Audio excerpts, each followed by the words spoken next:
So let's get started. It's 7:02. Hi, Connie. Great to see you. Like I said, this is going to be 45 minutes, 45 to an hour of really valuable information. And as a bonus today, what I would like to do is I'm going to be staying on afterwards. I'll be staying on the line just in case anybody has any additional information that they need. If anybody needs some extra support with any kind of habit that they've been trying to break, if anybody has a question about anything that they've learned here tonight, I'm going to be staying on afterwards so that you can answer any questions that you may have. So that is my gift to you. And because you are here, just simply because you are here, you have proven to be determined to set yourself free from the habits that are not serving you.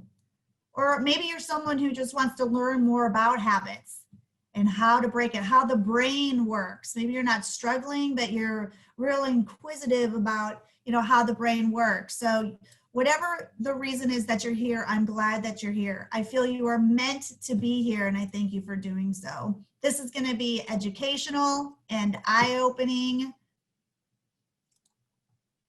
And I really want you to have some breakthroughs tonight to help you move past the struggle of changing the patterns in your life. So allow me to introduce myself to people who do not know me. I'm Tracy Lynn with Tracy Lynn Life Coaching, and I've been a life coach for 5 years, and I also work for Robbins Research International. I live in the Midwest, and I'm super passionate about teaching on topics that affect a lot of people. And as a coach, I do a lot of one-on-one coaching, which is amazing and totally impactful and completely fulfilling. But I ask myself, how can I impact more people? There are only so many hours in the day. And the answer to that question is by doing this kind of forum, actually teaching about things that are holding people back.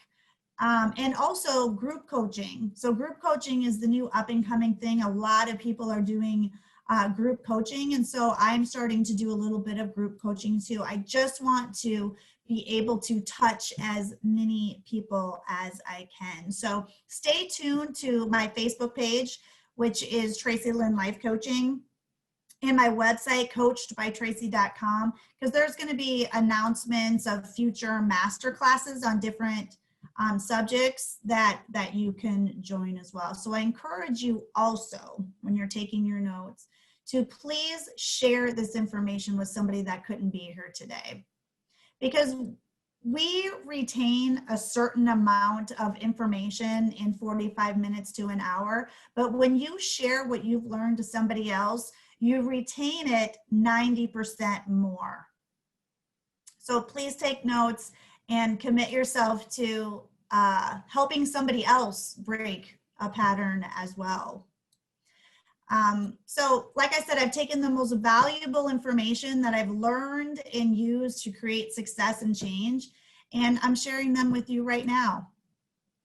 And before I do that, what I would like to do is share my story a little bit.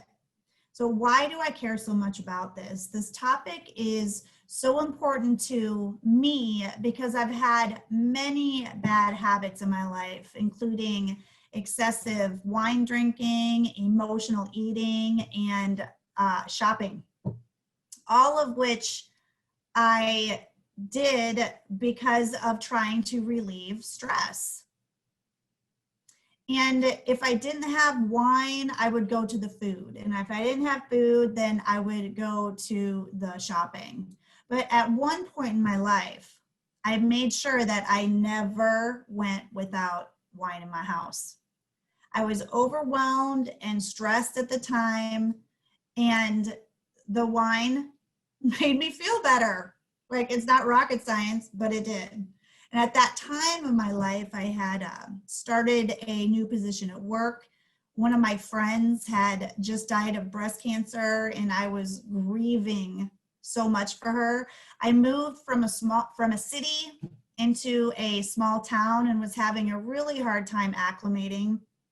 I was My daughter, she was also having a hard time acclimating into the school. So she would come home and she'd be crying, and she was, in 7th grade at the time. And if you're a mom, you understand that hurt. And so on top of everything else, here my daughter is struggling. And I was also the chairperson of a huge fundraiser honoring my friend who had passed away. So I was stressed to the max, and wine was the only thing that I looked forward to at the end of the day. I would start with 1 glass of wine, and then the glasses got bigger and bigger. And I would go to bed every night drunk.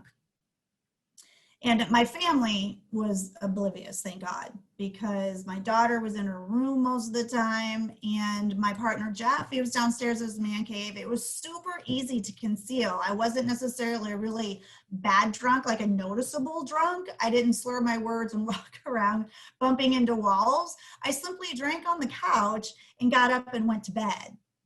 And nobody thought anything of it, because I would go to bed when I normally do. It was very easy to conceal.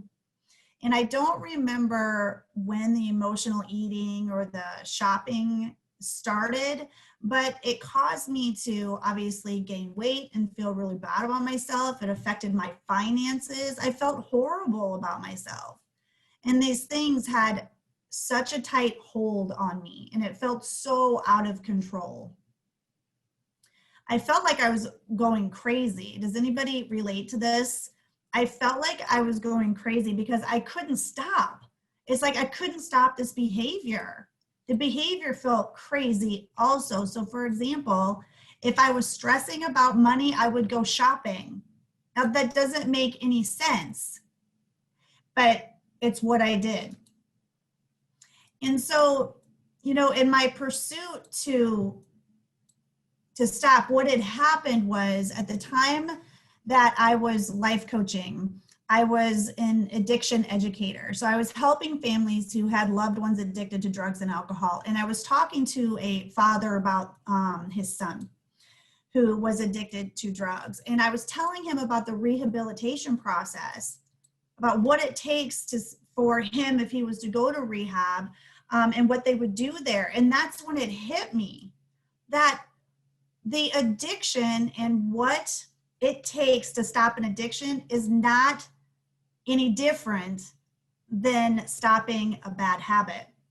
That the way he described how his son was feeling was kind of the way that I was feeling. So after that session with that father, I started treating my habit of shopping and emotional eating and drinking wine as an addiction. And I knew about the brain on drugs, but I wanted to study more about the brain and habits. And this is what I'm going to share with you today. This picture that you see of me here is me having a healthy relationship with wine again.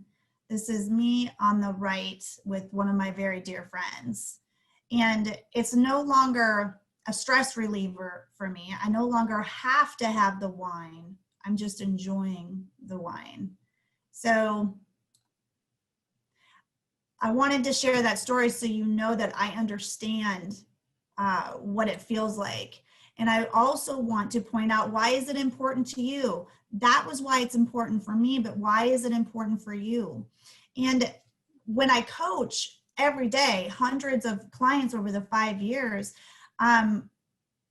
I have seen a pattern in other people as well.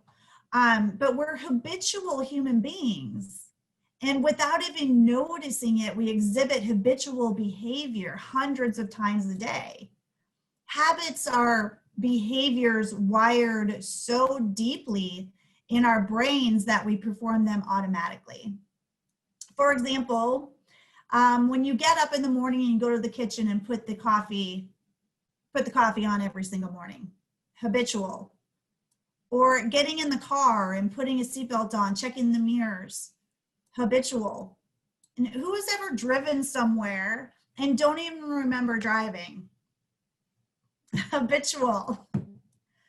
And do you do the same thing each morning when you log into work? Emails and then voicemails. It's habitual. Who has ever tried to turn on a light switch when there's no power. It's habitual. Some habits are neutral, like all the ones that I just said. They're not considered good or bad, but they are most definitely a part of our everyday life. And now that I'm in the business of helping people live their best lives, I hear about it every day. I ask the same question when starting with a new client. What is your goal for coaching? And what has prevented you from reaching that goal on your own? And 75% of the time, there's always a habit that is keeping them from reaching their goal. For example, overspending is affecting their financial goals, or overeating or what they eat is affecting health goals. Smoking or excessive drinking is affecting health goals, and social media, which brings about dopamine, which we're going to talk about in future slides, is affecting time management goals. And you know, it just goes on and on. So this is a very important topic because number one, it is so easy to fall into a bad habit. But number two, it's extremely difficult to change. It is keeping people from living their best life, and maybe it's keeping you from living your best life. And there's just not enough people talking about the real way to change it. This is why I'm glad that you are here today. So what are you going to learn today? You're going to learn the psychology behind why habits are formed, why it's challenging to change the habit, and what you can do about it. So here's your first question. Are you ready? I want you to put it in the chat. Who has started a poor habit during COVID? If you have, just say me. I mean, where's my sleeper inners? Where's my boredom eaters or drinkers? Where is the social media just habit formers? Cheese balls? Yeah, so many. How many people have been slacking on their routine? Who had a really awesome routine prior to COVID and then it just completely stopped? I hear that a lot. Anybody go back to smoking after quitting? So Jean, I'm glad to hear you're sleeping in, but exercising more and more wine than usual for Joyce. I hear you. At the beginning of COVID, wine was it for me too, because I wanted to, not because I was stressed. And yeah, Lisa was starting smoking again. You're not alone. You're not alone. I hear it all the time with my clients too. And you're gonna see, you know, however you quit before, you said I stopped smoking again. That means at one time in your life you successfully stopped. And so you go back to doing whatever it is you did the first time. And I'm really gonna cement in here today some more knowledge to help you kick that habit again. So I wanna ask you these questions. How long has this been a problem for you? Just write it down to yourself, or you can put it in the chat. How long has a habit that you created, may have just been COVID, but it may have also been prior to COVID. I want to know how long this has been a problem for you. Or, you know, just for you to get real, if you don't want to share in your notes how long it's been a problem. And how many times have you tried to change it? Another thing I want you to consider, and you can answer this question later, but it's a really important question to answer, is what would life be like without it, without all the crazy, without the feeling out of control? I felt like I got my life back. I just felt so in control when I finally, you know, started treating my habits as an addiction and kicked it. It's important to really know the answers to these questions because it can help you see things as they are and how they could be. Let's get started with how habits are formed. Okay, are you ready? It's going to be a lot of information, but it's going to be so awesome. Tracy's got a food addiction.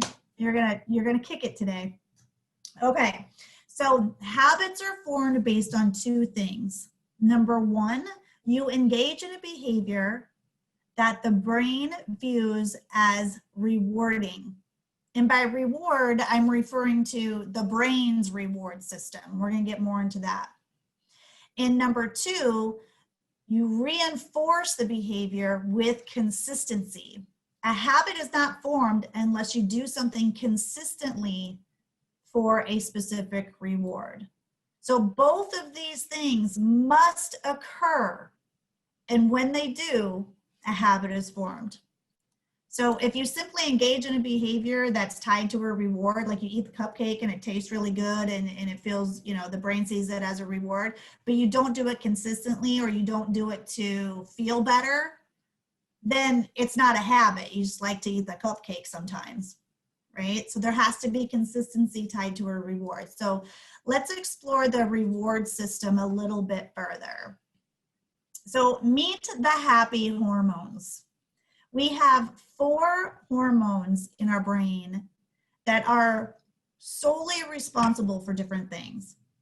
All of them are designed to help us, although some of them have adverse effects. So the main hormone responsible for the reward system that we're talking about here today is dopamine. And we all create dopamine. We have a certain level of dopamine being produced in our brain all the time. So we'll say this is like base of the kind of dopamine that you have.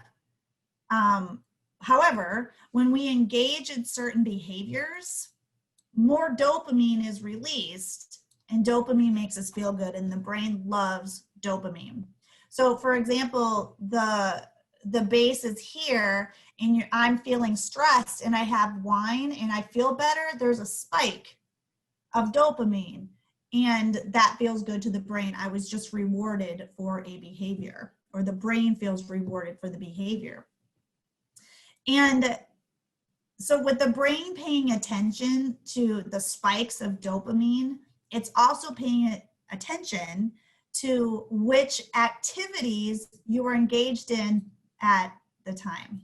So imagine there's a little miniature person in your head wearing a lab coat with a notepad.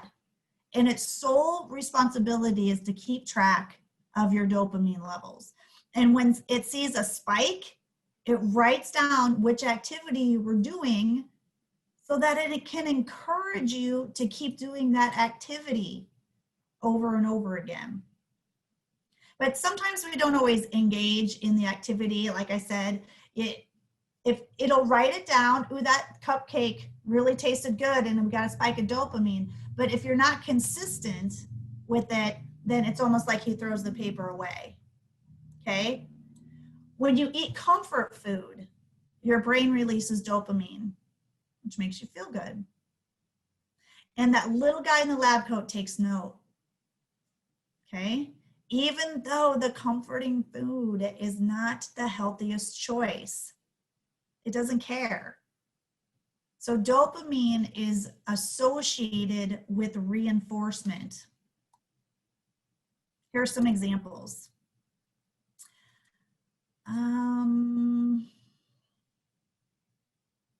Shopping is the behavior, and the reward is significance or connection with people, or variety, getting something new, not knowing what you're going to find, the excitement of it all. The behavior, smoking, the reward is relaxation and connection and significance. Or the behavior is excessive social media.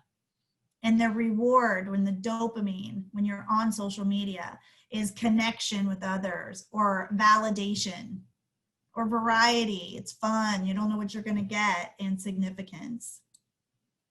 So those are just examples. When dopamine is exhibited, it naturally reduces stress in the moment, which is why most bad habits we have were formed by the need to reduce stress. Are you with me? How's everybody doing? Are you staying with me? We're getting there, but yes.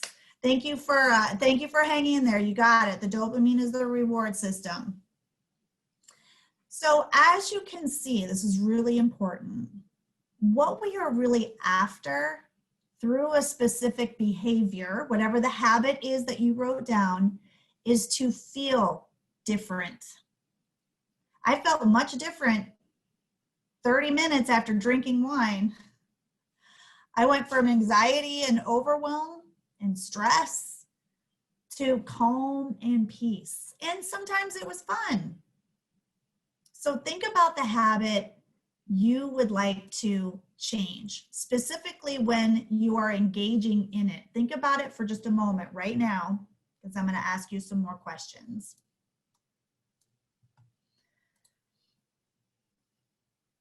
Everybody got it? Okay. So let's help you gain some clarity of your own before we move on. Clarity is power. When we know what engaging in the behavior gives us, we can attack it from a more logical and rational view as opposed to an emotional view. So answer these questions for yourself. And you can write them down and ask them later, but this is a very important step. When I feel blank, I do what? For example, when I feel anxious, I go shopping. Or when I feel stress, I eat junk food. Or when I feel frustrated, I drink wine. However it was that you answered, when I feel blank, whatever that feeling is, that becomes your trigger for the habit. So write that down. My emotional trigger is, and whatever, when I feel blank.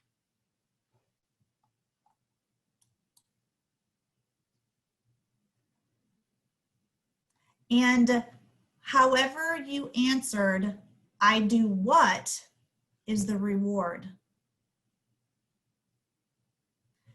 When I feel triggered by anxiety, I get rewarded by shopping. Okay? Here's another one. When I do blank, I feel blank. So in other words, take that piece from above of what I do and how do you feel afterwards? So for example, when I go shopping, I feel happy in the moment. When I eat junk food, I feel satisfied. And when I drink wine, I feel relaxed. Do you see how it works? When I feel anxious, I go shopping. And when I go shopping, I feel happy. And the brain loves that. Understanding what that is for you is key, because you need to be able to recognize in the moment when you're being triggered and when you're using your reward system to feel differently. It's okay if feeling differently is doing something that's good for you. But when it's excessive wine and junk food and shopping and all the things that are disempowering you, that's not good.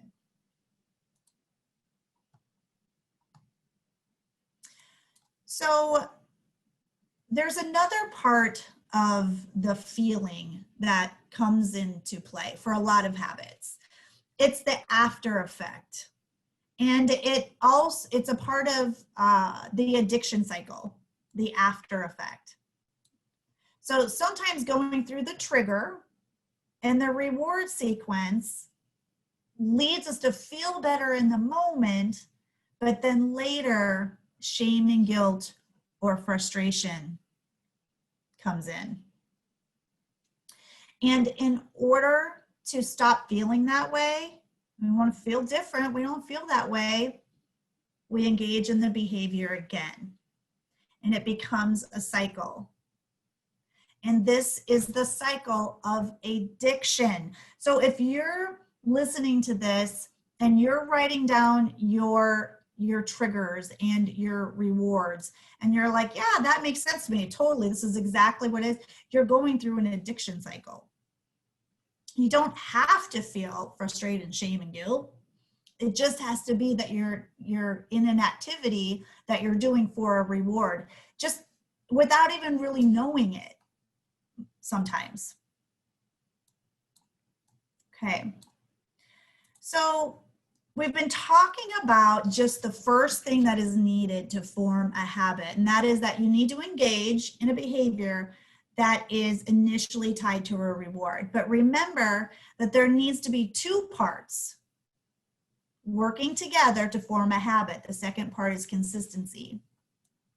So the brain is driven to seek routines and behaviors that are patterns.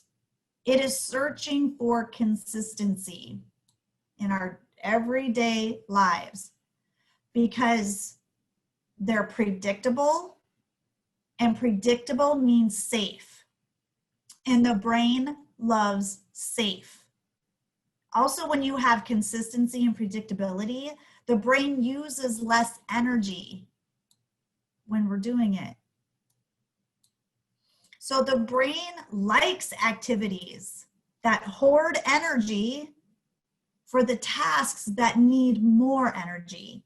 So it wants predictability, it wants consistency, because when you're in that state, it doesn't take any energy whatsoever, brain energy, to do that thing. If you think about it, it didn't take much energy for me to suddenly have a glass of wine in my hand.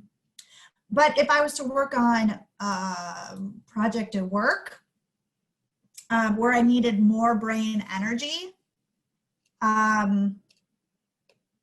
that's why the brain hoards the energy for those kinds of tasks. So it's always going to pay attention and go, cool, that's a consistent thing. Cool, that's a consistent thing. It's going to grab on and not want to ever let go of it. If you have so much consistency that now the brain views it as good. Good meaning it's safe and it's conserving energy and it's predictable. And if that's true, and the brain likes that, why would it ever allow for you to change it? It's going to make it difficult. So the brain will keep you from going away from the consistency. I'm imagining that everybody here has tried to quit a habit at one time or another and has failed. Queen of failing at habit changes. And this is one of the big reasons why the brain is against you. It's why the urges are hard. It's why you can't, because the brain's going to be pulling against you and saying you don't want to do that. What are you doing?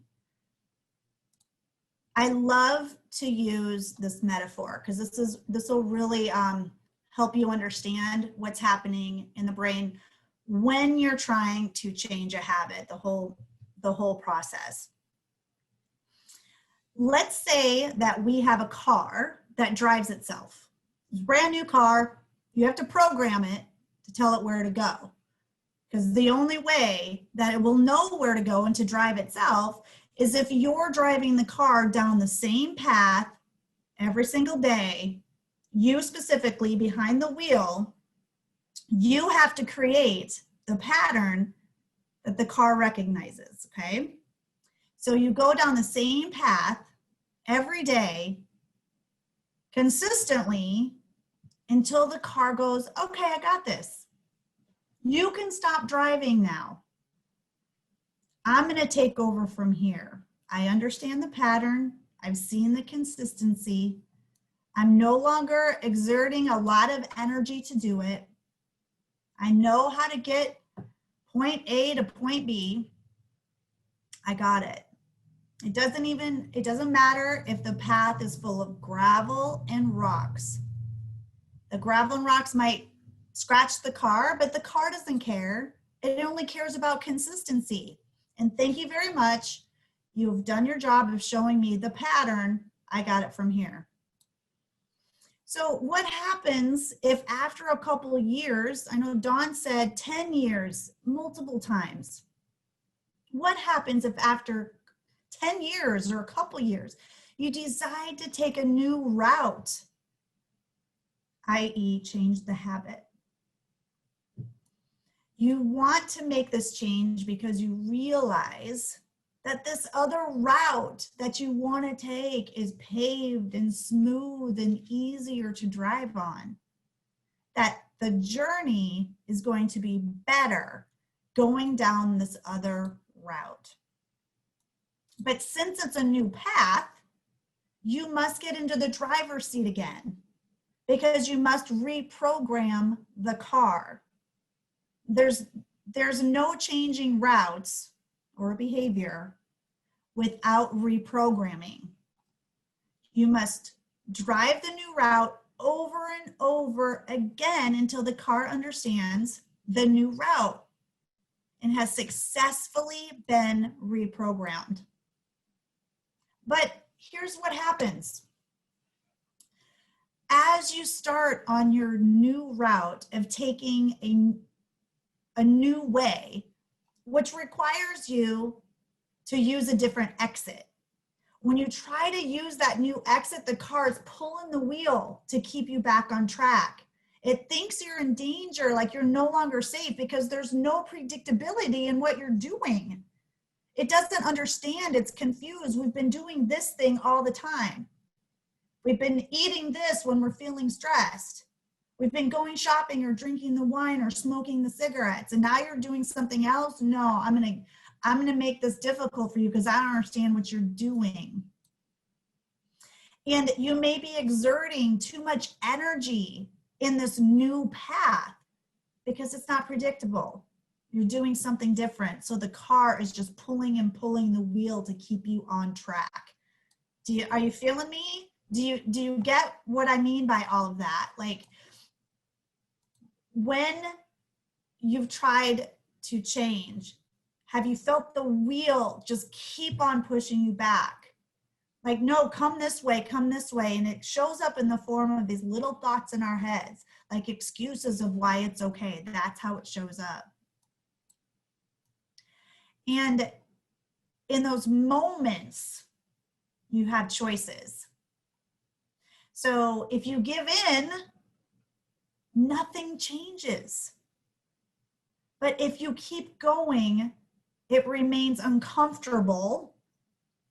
But eventually the car picks up on the new route and you're starting to feel less pull. It's getting easier, and now you're starting to really feel the benefits of this new path. You're creating a new pattern, a new path, until you have been successful in creating a new predictable pattern. The car now feels safe on a nice paved road, and that leads right to health, happiness, financial security, and feeling proud. Can I get an amen? Like, it's so, I love that metaphor because it exactly describes the pulling inside of me, at least when I was wanting to change my behaviors. That uncomfortableness of doing something different. This is why people give up. So that's a lot. So let's summarize before we go on what we have learned so far. We've learned that to create a habit, you must first engage in a behavior that is tied to a reward. And you must engage in the habit consistently.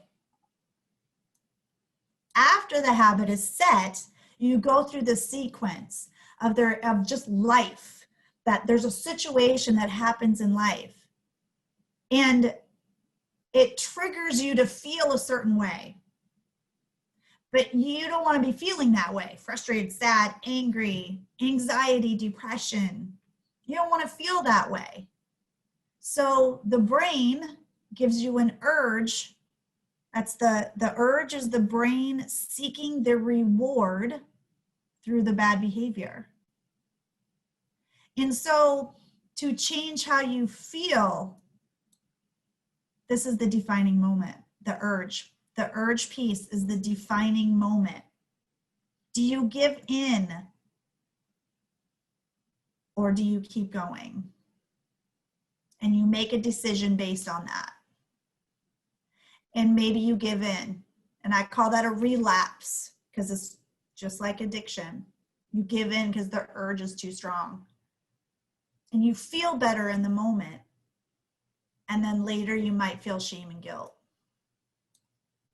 Or you have a situation and you're triggered and you have that urge and you have a decision to make, and instead you choose to continue with the reprogram. As uncomfortable as it is, you're like, I got this and I'm going to do this. When reprogramming, you will go through this sequence several times a day, where you're triggered because your brain is used to consistency in whatever you were doing. So just know what to expect. That changing a habit feels uncomfortable sometimes, most of the time. But you have to feel okay with the uncomfortable, because on the other side, once the car knows how to drive itself in this new direction, it's going to be right on board with you. You feel me? Everybody doing okay out there? How's everybody doing? Everybody awake and feeling great? I see Dawn dancing away. Love it. Love it. Awesome. Okay, so everybody's good. Now, the question, what do we do about it, right? How do we go through that uncomfortableness? What can help? Here's what can help. Here are some things that are going to help you through the reprogramming. Your why, your story, your identity, consistency, patience, strategy, and support. Okay, and we're going to go through each one of these. You can write it down. I'm going to create a one-pager with this information specifically, like this slide with everything I'm about ready to share with you. And I'm going to put it on my Facebook page, so Tracy Lynn Life Coaching. I'll put it on the event, and then I'll put it on just in my Facebook page, and then also on the event, okay? So you have it. The why. Get clear. Why do you want to make this change? How will your life be different 6 months from now when you make this change? What will this give you right now if you make this change? And who else is going to benefit from making this change? We need to get some real positive reinforcement underneath why you're doing this, so that when the uncomfortable comes and you have that urge and you need to make a decision, you have this to go to. Which is why the story is so important too. If you don't believe you can change this habit, you won't. Because the way that the brain is designed is, if you don't believe it, then the actions that you take are going to represent that. And you're going to get results based on your actions, and the results aren't going to be favorable. And then what happens is the brain goes, see, I told you you couldn't do it. And this is what still keeps us in that loop. You must believe that you can make this change.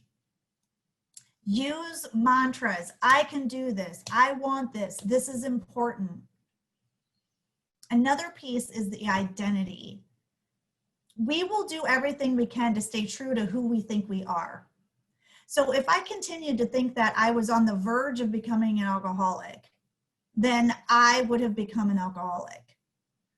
If with my identity, I identified myself as an emotional eater or somebody that didn't take care of herself, then I would do everything subconsciously to live up to that. Whatever follows I am in your world right now is what you're going to create in your life. So if I'm insecure, I am not confident, I have no willpower, I'm not the kind of person that can do this, just like to eat pizza, then that's what you're going to be creating in your life. So when you think about identity, it's about who do you need to be while you're going through this change management process. And the best way to do it is to start with I am. So I am the kind of person who sets a goal and sees it through to the end. I am the kind of person who will beat this. I am a health nut. Therefore, I eat what a health nut eats.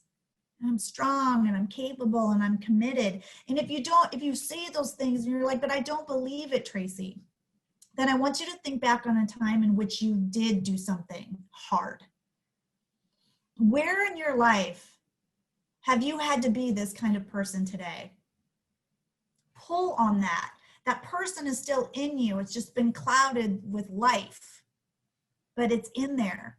And if you still don't believe it, you can use words like, I'm learning to become the kind of person that I want to be.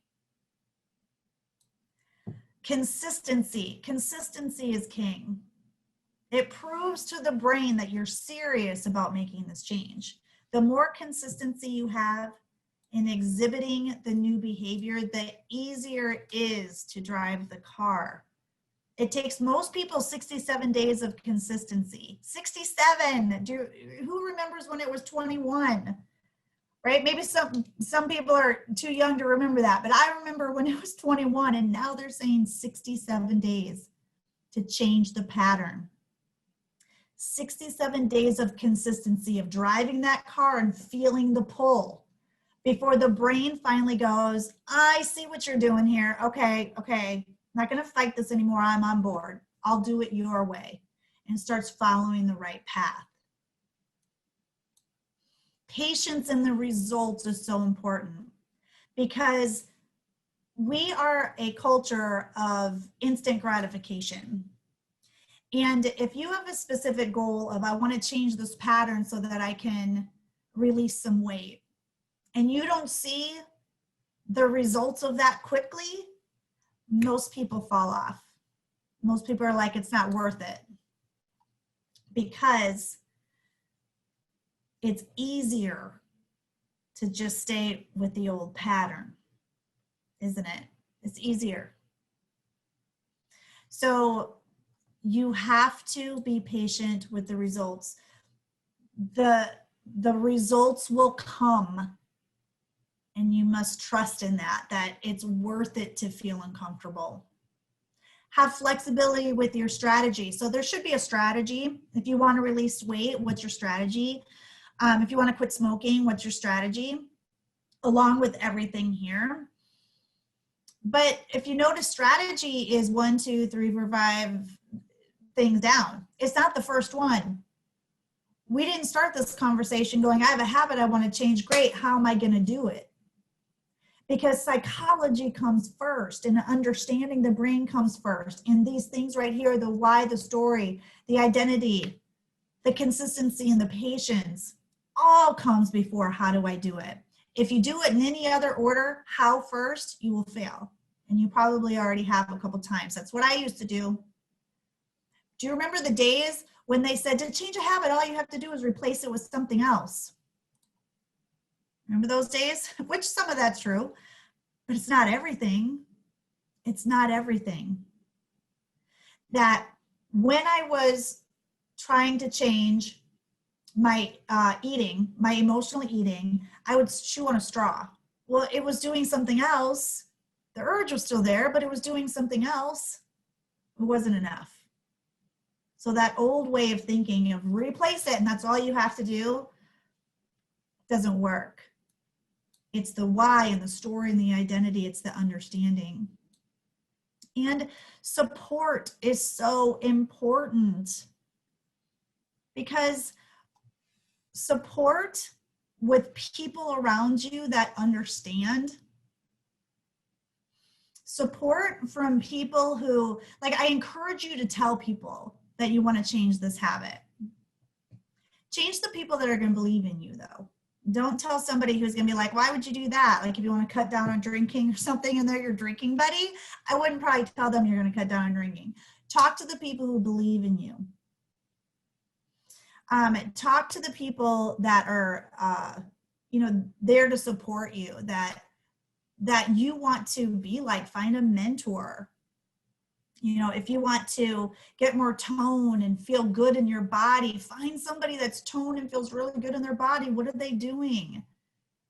And get their support behind you.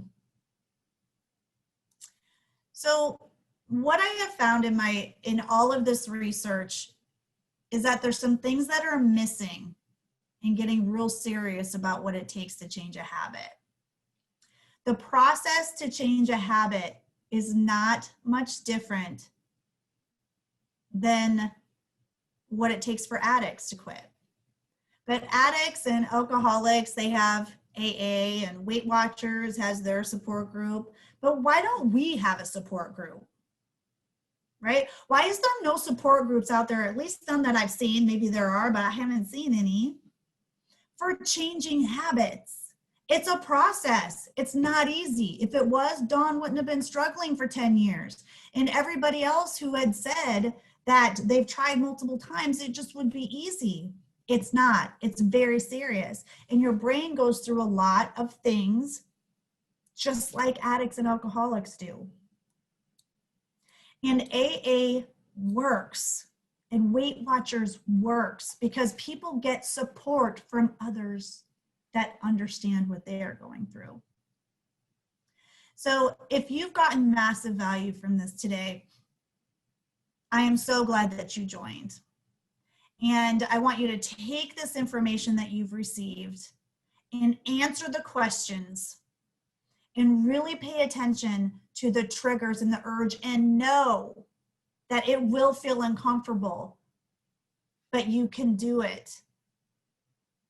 And if you're interested, because I'm not the kind of person who sees that something's missing and doesn't do something about it. I mean, I'm a life coach. If I want to help you, I want to create things that will help people move forward.